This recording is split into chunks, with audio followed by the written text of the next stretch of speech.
Welcome back to our Estate Planning 101 series. I'm attorney Thomas Burton. I'm an estate planning and asset protection attorney here in Wisconsin. Thank you for joining us once again.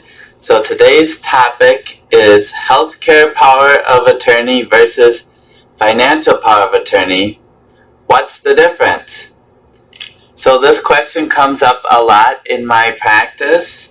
And the terms surrounding these two documents are similar, but they serve two distinct purposes. And today, in Estate Planning 101, we're going to go through the differences between these two documents and what each is used for. So we'll start off here. I've got on the yellow legal pad the healthcare power of attorney and POA. If you see POA, that's short for power of attorney. A, I got tired of writing it out every time, and B, this is a common abbreviation you may see people use, so I'm using it in the video to help it get familiar in your mind.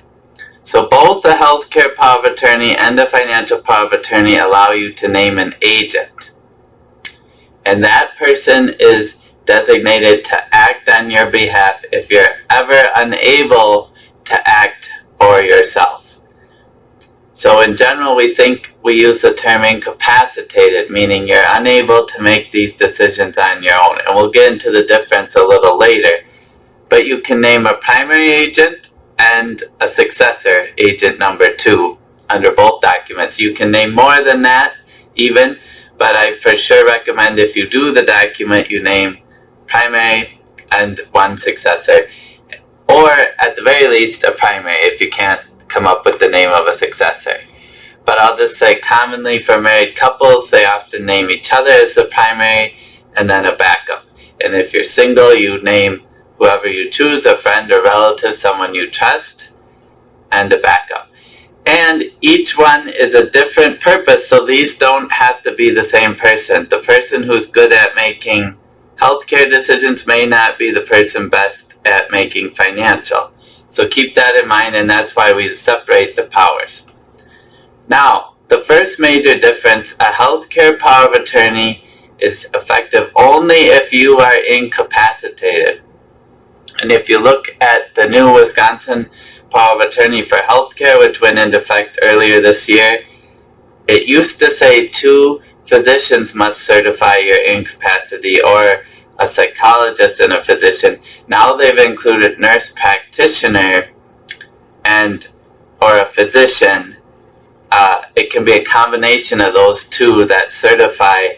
There's a certification paragraph you should examine carefully, but that would trigger the healthcare agent acting for you. So for healthcare, constitutionally, as long as you are able to communicate and you have the mental capacity, you are in charge of your own healthcare decisions. So even if you execute the document, and let's say in the document you say you don't want feeding tubes used or you want them removed, if you're alert and laying there on the bed, your agent cannot have the feeding tubes removed, okay? Because you have capacity.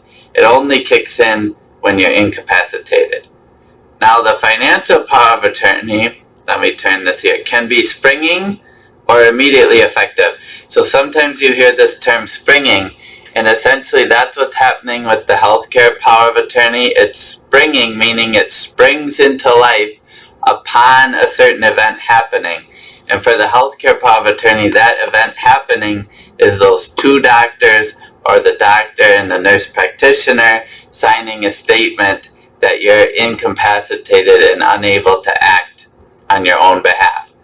So for the financial power of attorney, we can include a springing provision, but it's less common to do it here, but it's up to you. But again, for a married couple, often they're comfortable having it be immediately effective for the spouse, and it could be springing for the second.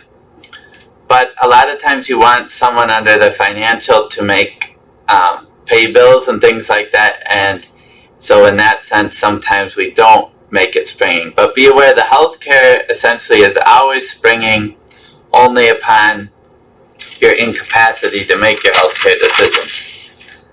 so next we're going to move to what they each govern. And I got into this a little bit. But the healthcare POA governs healthcare decisions only while incapacitated. Again, if you're able to communicate, you govern your own healthcare decisions. So for thinking about this, it's easiest to think about being in a coma, right? Because you're alive but unable to communicate. That's a classic case the healthcare document would come into place. The financial power of attorney is authority to manage assets. So think of financial assets, and we call it financial power of attorney. Sometimes people just call it a general power of attorney or a durable power of attorney, but the key is that it doesn't cover healthcare decisions. It's about managing assets such as real estate, stocks, bonds, annuities, pay bills, pay taxes, sell property. And if you use the statutory form, there's boxes you can check next to each of these powers. Now, to be effective, I often recommend you want to give your agent broader powers depending on your situation and what you're doing the planning for. But discuss that with your attorney when deciding. If you don't really trust your agent, you're going to want to limit those powers. And then I would say I would consider picking someone else's agent or an independent third party, such as a trust company or a fiduciary, to act. Okay, so the healthcare power of attorney then covers things like feeding tubes. Do you want feeding tubes used? And there's language in there about what conditions. Also, end-of-life care, such as would your agent have the authority to admit you to a nursing home? Then there's a section on special provisions, limitations, desires. You can write something in, special request, like for example, I would like to be in a room near a window or sunlight or things that are important to you, other things related to your health care. And then organ donation, also in the healthcare power of attorney at the end, you can make your choices regarding organ donation. So if you have this on your driver's license, I suggest you make it consistent with that. Because if you got in this situation, they would look at that document. So, overview, the healthcare governs all these healthcare decisions, and financial governs things related to your property, financial assets, and they don't cross. So the healthcare agent can't make decisions about this, and the financial agent can't make decisions about this. They're two distinct things by law, separate. So here's how it works. If you regain capacity, the agent's authority under your healthcare power of attorney ends. So let's say you wake up from the coma.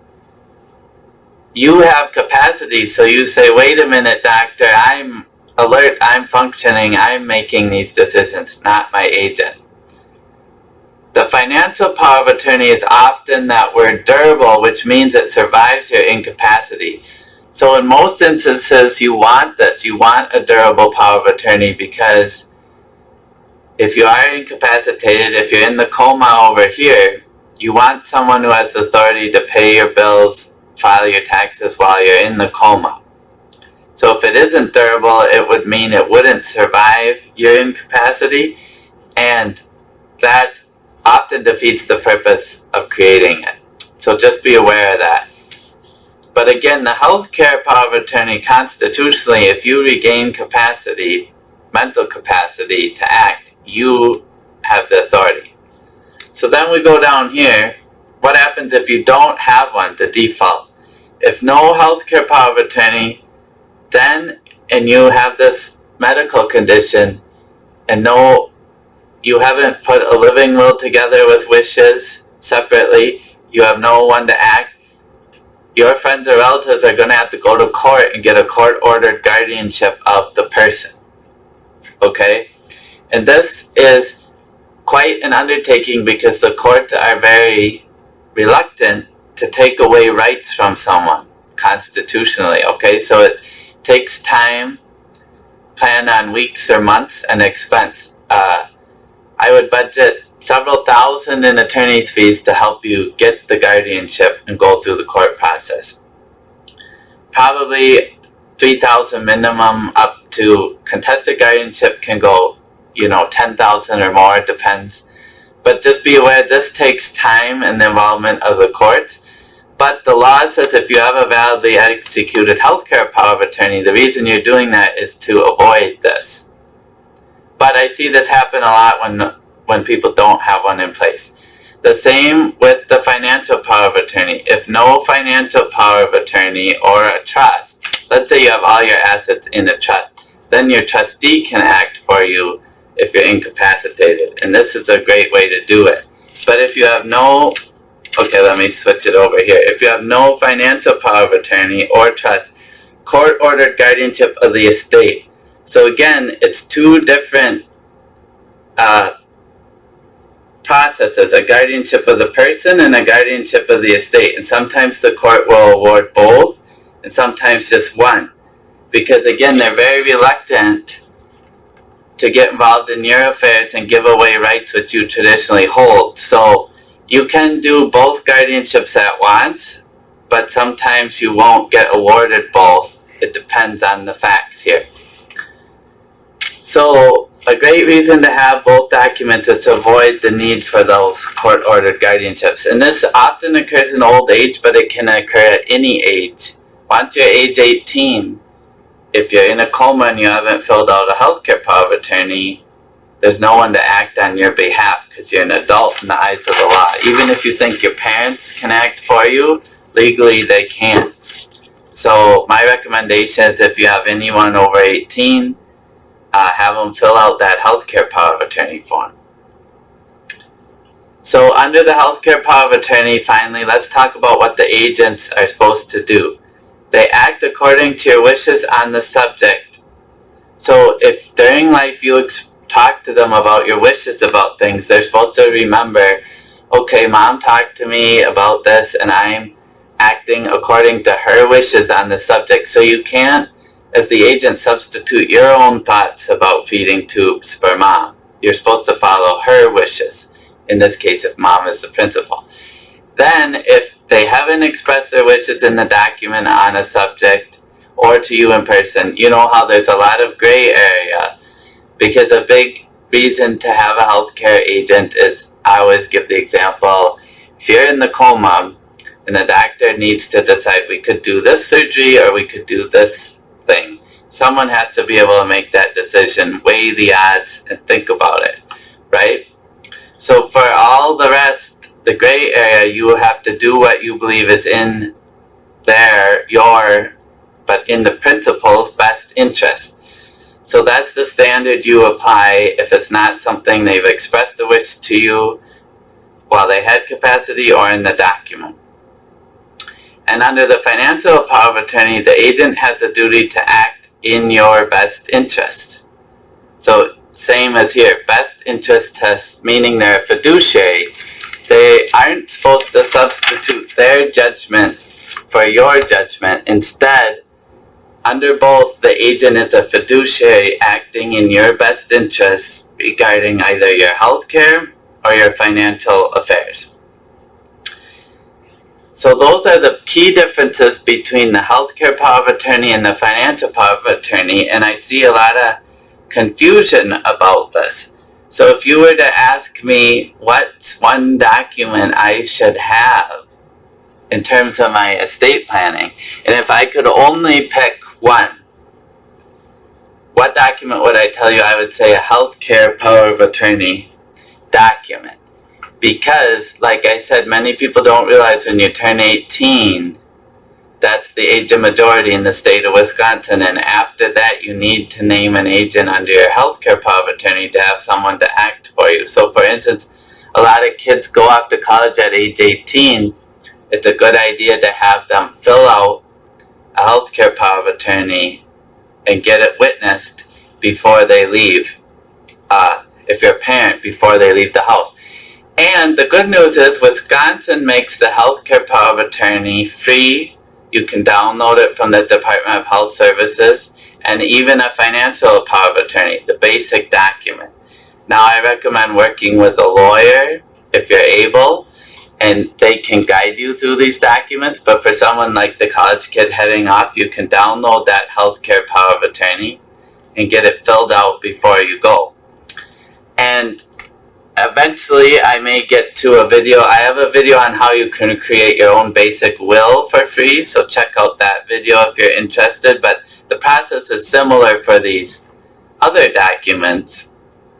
It's more walking through the document, taking your time to make your choices, and then signing it in front of the two witnesses as required by the law. So I hope today's episode of Estate Planning 101 has been useful to you. Again, I wanted to go over the highlights between the differences of an agent under a healthcare power of attorney and an agent under a financial power of attorney. And I know this stuff is confusing and often the first time for many folks when they're working with my office. So I'm creating these videos. At my office, we believe in empowering the client through education to put you in charge of your own estate planning. And what I'm trying to do with these videos is give you the tools to become educated and informed. So then when you meet with your attorney, you can ask more informed questions and use your time wisely, focusing on the other questions you have to be answered. In this series, if you walk through this Estate Planning 101 series, my goal is that you could become very informed about the various tools we use in your estate planning before you meet with your lawyer. So thanks for tuning in, and we'll see you next time.